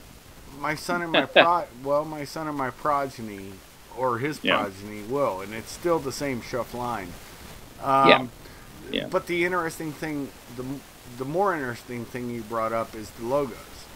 And whether you're Volkish, whether you're a Christ follower, remember the Christ God is what killed our ancestors' religion. The Christ, the Christ God was created for that purpose. Right. Anyway, go ahead. But to carry on with what you said about the logos, the logos is not just the spirit of man. The logos is the soul of man. Logos is the word, not necessarily of man. It's the spiritual energy transformed into one particular form of expression, which is the word. Right, which is the word. And that word can be, you and I can have a dichotomy on all this stuff, but it's not really, it is prescient. It's not really important, I guess. The prescience is that logos lives within us. And I think that's what a lot of us forget. There is no way a machine, Google algorithms, the NSA, everybody has all this compiled on all of us, right? We know this to be fact. So, with that being said, no machine can make a false singularity. They can't clone us exactly, and even if they could, I don't know if I'd even want my progeny to live in that world. Does that make sense? Well, yeah, and they wouldn't. I mean, it's not really a form of human consciousness. It's something that jumps from the human platform to another platform. And I think we could only identify to that in the same, you know, I mean, what do I have common with an amoeba? You know, it's a little hard to explain, but I guess it could be that what we mean by the logos is not the same. What I mean is, I think that we may very well exist as animals. I can sit here. There are 3 cats in my house, which is not really necessarily a good thing, but you know, I can sit there. It's a temporary situation. But I mean, I can sit there and hang out. If I spend time with these animals, there's plenty of communication. There's plenty of conversation going on. There's a whole society. It's all the expressions of intelligence that don't require breaking down intelligence into words. And they don't come from the kind of tool building. And of course, they're not as smart. Their brains are smaller. But you could take any animal. The human brain was just suited because it was poised at a stage in development where it could be tweaked to incorporate this particular kind of communication that we call rational thinking or words. I mean, so there were people that looked like us probably wandering around that literally didn't have a thought in their heads. And it could have gone on that way. Now, we wouldn't have been as dominant. We wouldn't have been able to shape the world. But on the other hand, by shaping the world, we have also brought about its inevitable transformation that started with agriculture that results in its destruction from, you know, being, you know, having the whole thing converted into fossil fuels or ultimately into computer substrate, you know. It's a part of intelligence. It's a kind of intelligence. It becomes a video game. Yeah. Honestly. So, I mean, and in fact, what I find myself, and part of the reason I haven't been writing on these more serious matters is I go down these rabbit holes, you know. I mean, I did the same thing with guns when I was interested in guns. Like, what is exactly the right gun? And it never did exist because I'd have to get someone build the one that I had formulated in my mind that would be the right handgun for me to have, for example. We'll talk offline, they don't, brother. Yeah, they don't make the one that I always wanted. It doesn't exist. And I find the same thing with computers. I think, well, what would be, the perfect computer for me to have? And they don't make it. So I go down these rabbit holes of looking at operating systems. And at one point, teaching myself to, have these Linux computers now and they're looking at alternatives and putting these things together. So these are where I go. And it's kind of just for fun, but it's the kind of thinking that eventually helps me, because eventually I'll do something like this, these technological things, and come to this structure understanding of the ways it is that the world is transformed, I think. And I'm in a kind of mode now where I'm like reading my favorite science fiction stuff again, and researching, like learning to write bash language so I can make these things do things that they don't do normally. But you brought up Philip K. Dick. People forget. Yeah. Would androids dream of electric sheep? Right. That was the entire thing that made that movie with Rutger Hauer and right. Oh, why am I mind up in his name? Harrison Ford. Yeah. I just saw the sequel last night again. I just watched Blade Runner 2049 again. And then you see that a computer. Here's the funniest part about that: a computer, which is that the protagonist, who was the hunter at that time, he actually, for the continuation, had a fake wife or a fake girlfriend, right? That became physical. Uh-huh. I think this is echelons above what Philip K. Dick wanted, but I think it's what you're talking about. Yeah. All of a sudden, here's his computer completely convinced he's the end-all, be-all until he sees the daughter of, Harrison Ford. Right. And he realizes his purpose was always to die in the protection of her. Right. And it's a pretty powerful movie if you look at it within. But then you have to think, how much corruption did Hollywood put into that? It's like you said, it's a rabbit hole. It's a never-ending rabbit hole. Oh yeah. But it's not a bad place to be, because that's the kind of thought, that's the kind of non-structured thought that's actually productive in a way that I find interesting. Because, I'm not trying to save the world. I'm not trying to start a movement. I'm certainly not trying to tell other people how to live their lives or what they need to do. Save the world. Are you there? I think I lost you. No, I'm here. Wait a minute. Hold on a second here. Bear with me a minute. I lost something. You're still coming through, brother. Okay. Yeah. I have no idea what happened to my... Hold on. So bear with me just a minute. Hold on a second. I think I can fix this. Hold on. I lost my Bluetooth connection. I'll be right back, I think. All right. You're still here. Okay, well, I can hear you, so we can do that. Hold on, let me turn up the volume. I'm just on a different... Can you hear me now, okay? Yeah, I hear you fine. Okay, we can do that if we need to. Yeah, you haven't changed. But yeah, very strange. I'm not quite sure what happened. Well, I agree with you wholeheartedly that with that movie, the only thing I worry about is where I always look for the fuckery afoot. I always sense it. And but that movie was profound, and so was the first movie. You have the soldier coming back, and he asks those questions, and he says, it'll all disappear like tears in the rain. Mm-hmm. Right. Yeah. I figured out what happened. Okay, I got my Bluetooth back. My AirPod died. Battery died. Anyway. That's funny, man.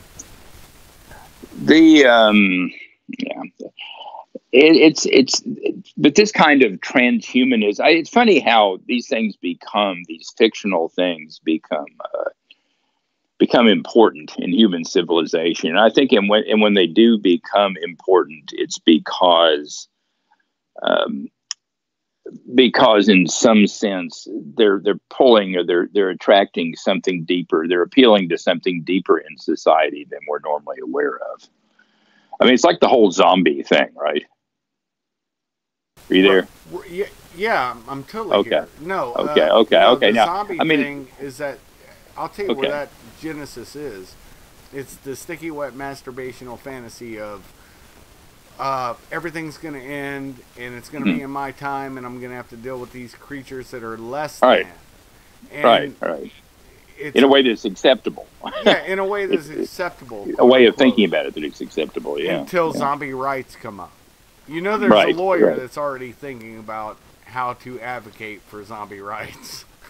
Oh, there's got to be. Well, believe me, I know all the lawyer jokes. One could say that's been done for many years, but you know, or that they're already dominant. But I think that the whole Skynet thing, the whole AI thing but it's very interesting when you look at the real manifestations of AI and how far that's come in recent years. And I'm interested in it. You know, it's like, yeah, I mean, for example, I avoid Google for reasons that are more about aesthetics than anything else. I don't really want everything that I do to be known to some centralized thing. And for this reason, I would prefer, I mean, the whole thing about Google taking over, you know, Microsoft Edge being, you know, about that, Microsoft Edge is going to be shutting down in favor of a Chrome or Chromium-based platform for Windows. I've been following the news on that, but basically, because the way that Google was throttling things like YouTube intentionally to force them to use the Chrome browser. And so there's something like 80% of, when Windows totally converge, which is something like 80% of computer usage is going to go. I refuse. I would say I refuse to use Google, but I don't, because there's sometimes, because of the access it has, it just works so much better than anything else. But I'll make sure I'm not doing something intensely personal, and I'll go on there.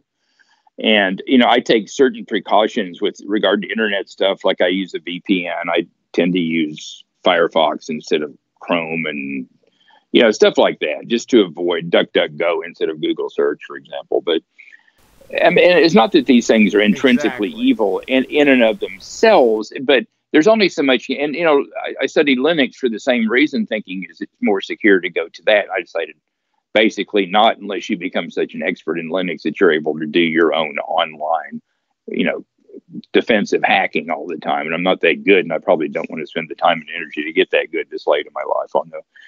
I trust those people more than I do. And Microsoft is just a big bloated mess. And actually, I think the Apple system, as much maligned as Apple is, I still think in a lot of ways it's still safer because of a kind of weird posture they have, that they're going to limit your data to their own use as long as they can. And their use is mostly commercial, even though they have their own liberal prejudices. Without going into all this, I find it interesting to sort of dive among these things in the modern world, you know. But none of these are earth-shattering things. They're kind of anticlimactic to most of what we've been talking about. But I just think it's an interesting way of, you know, how do we adjust our current existence once we accept and acknowledge what it is to going forward, rather than trying to refight the 20th century, because we lost that one. Exactly. Here's something that you're going to love, I think. Horace McPorus wrote, "Truly intriguing conversation. Most people get a headache thinking about this topic." And he's right, but I think most people do think about this this topic. And the reason for that is we all have children. Hopefully, if you don't yet, Horace, hopefully one day you'll have that joy. I was told this I was a union iron worker putting myself through college. And I'll never forget when my son was being born, this guy, he was a dope head, but he, you know, in his youth, I only tried marijuana one time when I was 14, and it put me to sleep, and I thought I was retarded, so I never did it again. It doesn't mean I'm any better. It just, I was like, I'm not going to fall asleep at a party. Thank God. Always just made me paranoid, just incredibly paranoid. So. Well, I didn't even get the paranoia. I took my hits and fell right asleep. But the funniest part is I woke up, nobody drew dicks on my head or put arrows to my mouth saying insert dick here. That's what would happen in modernity, which is sad. That's how the connection of the internet has changed for the young people. But one of the things that we talked about a long time ago was the importance of and that was back in September 2017. The importance of mentorship, and I think in a lot of ways you've been a mentor to a lot of people. Maybe you don't know this, but mentorship is vital for a young man. Yeah. It doesn't mean I need to be a mentor. Look, I'm a bastard. It's on my birth certificate. They tried to in Ohio in '68 when I was popped out of my mother, who was an awesome lady. She was a single mother of two twins, a son and a daughter, and she raised us awesome.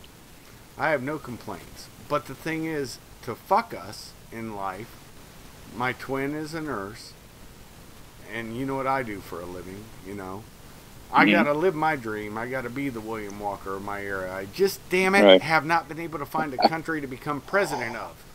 Yeah, it's limiting in the current age. You don't have that expansion opportunity anymore. Well, hey, when the extinction happens, I might get that chance. Who knows?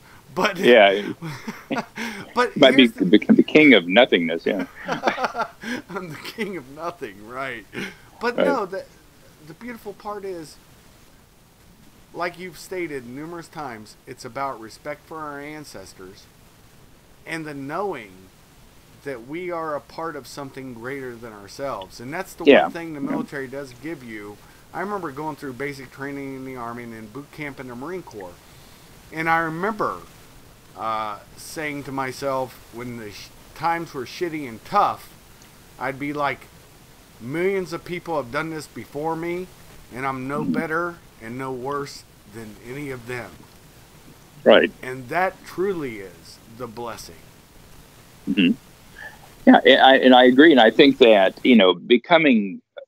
realizing that you're part of something that's greater than yourself also has an infinite kind of regress, or rather progress, to it that ultimately is spiritually very satisfying if you're realizing it. Just doing it in words doesn't help. You have to sort of live with it for a while and feel it and meditate on it, I think.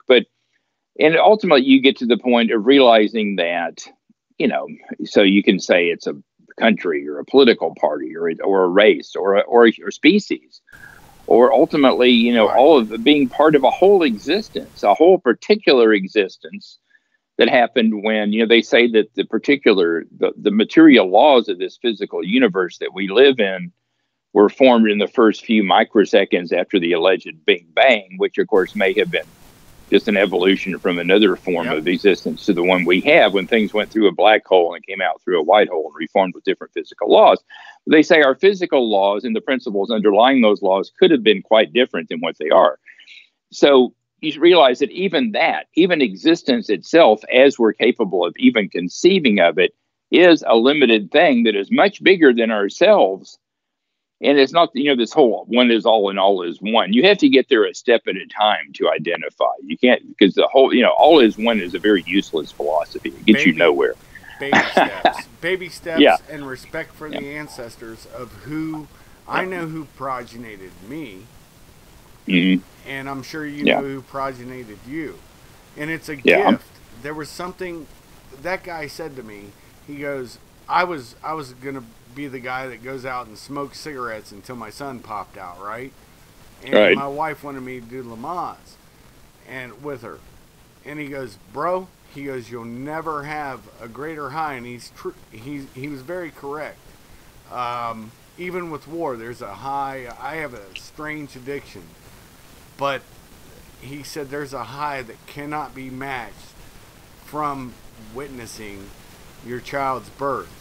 And when the nurse grabbed my son, passed him behind her back, the doctor, Sangrita Hauser, passed him behind her back like a football player, like a center, and the nurse picked him up, put him in that thing, and I went over and he's green and blue, and I'm thinking, he's dead, he's still born. And he took that first breath of life, and then he peed a little bit and pooped a little bit, and I was like, he's fine. And that high cannot be matched. And it's true. Right. Yeah, that is a trigger, right? It's a trigger for a realization. It's And I think you can take that up through all these levels.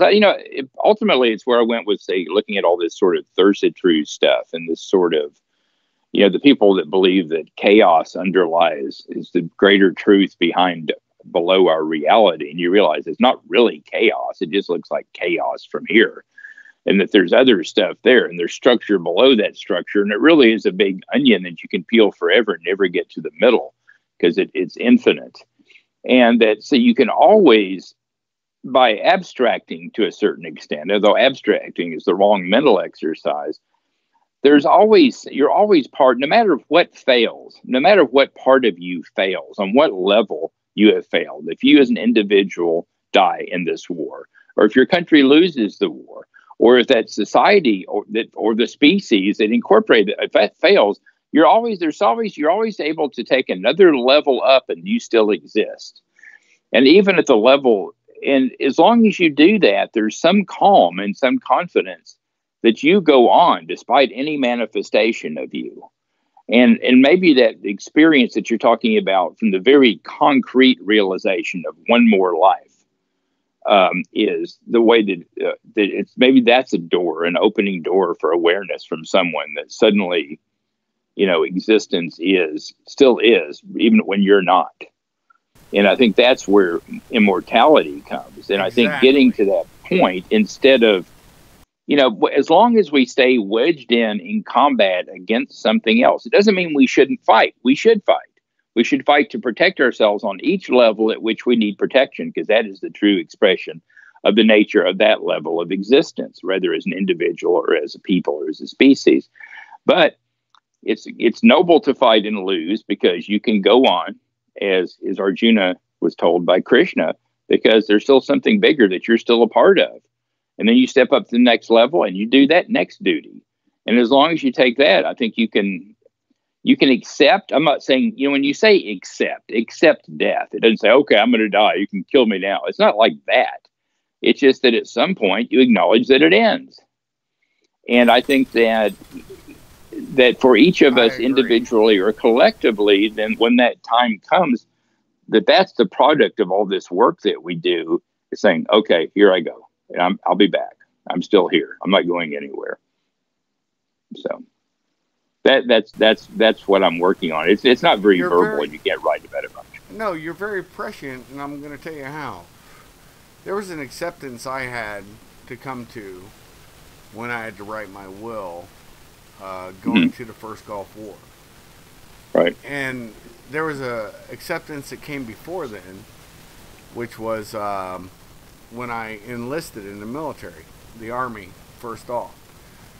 And what that was I knew I was writing a check up to and including my ass, literally, dying.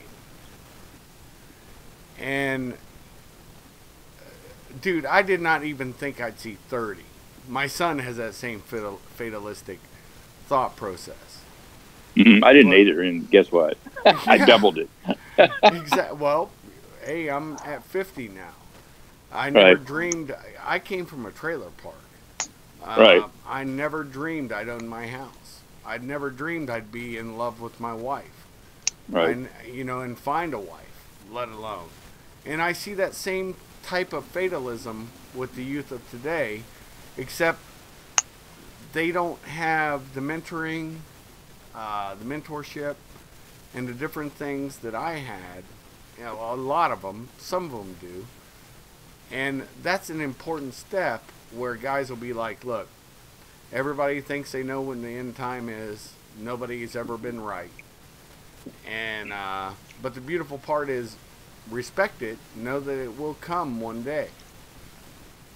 And that's something that's very elucidating if one actually delves into it. But it does hurt the mind to think about these topics. And ultimately the mind has to give up. It's like I was talking about meditation. You have to accept it on a level that's much deeper than the mind to really make it work for you.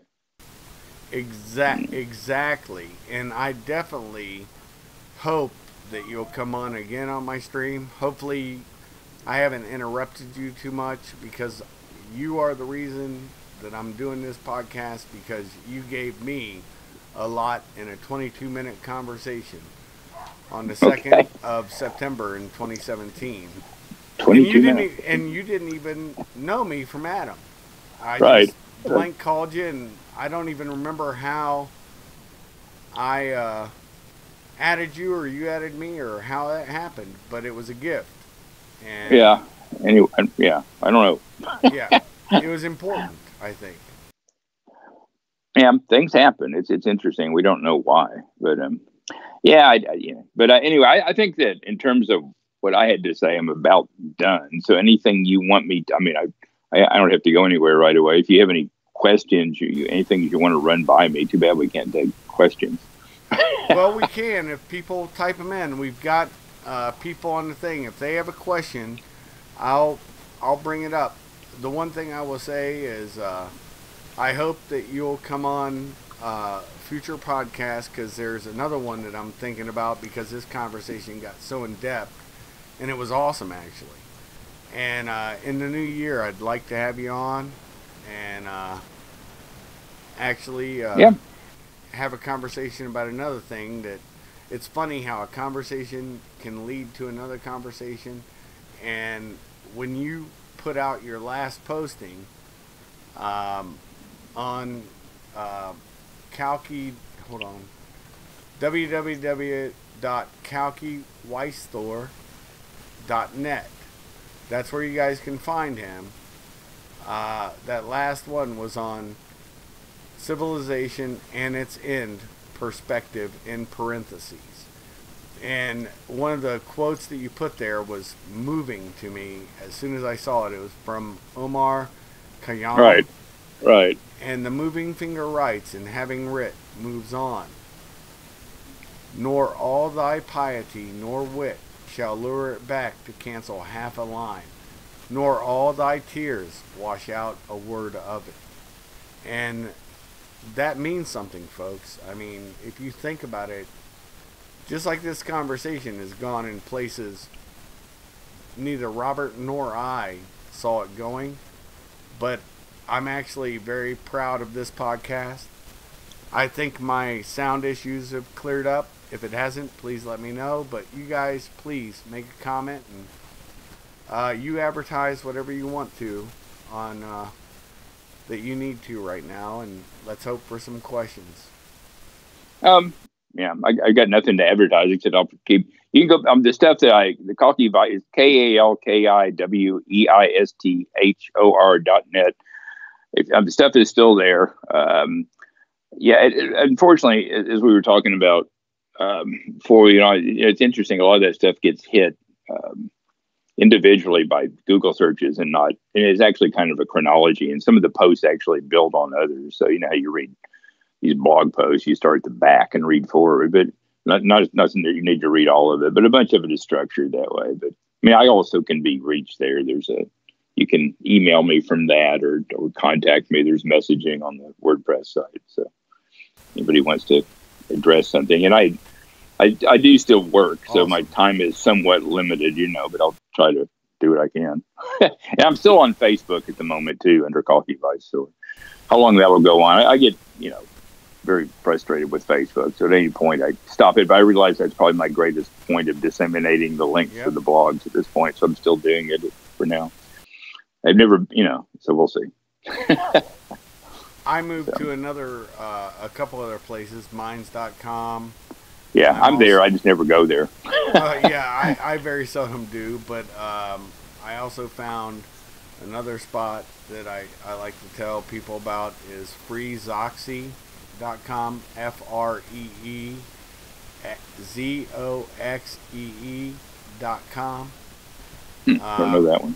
Also on Gab. Well, there's a slight fee they charge, but the interesting thing is it's like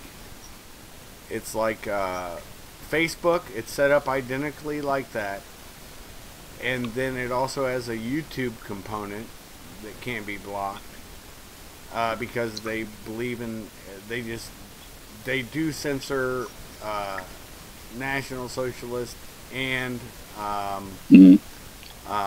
communist, outright communist content, like no swastikas. Right. Crazy. Right. Right, right. And but Gab is still on. And then I put myself on YouTube and other places. So I'm also on oh shoot, not Steam it. It's I can't think of it now. Now I will tell you this: Horace McForrest wrote this very good show. Glad I caught it. I'm telling you, this has been, besides Colonel X, which is besides I did capture my little 5-minute appearance on Alex Jones. I believe this one will be higher rated than what I did with Alex Jones, which was massive, and also, but I'm glad everybody took a seat on my big orange couch. It's big enough for everybody to sit there and listen to a fireside chat with a hell fellow well met, Robert Kalki Weisthor, and a good man. And I hope you all will come back again soon. All right? With that, I say thank you guys for showing up. Enjoy. God bless. With that being said, I'll talk to you offline real quick, Robert. Okay. And, God bless. Be well. Be safe. Chef out. Bye.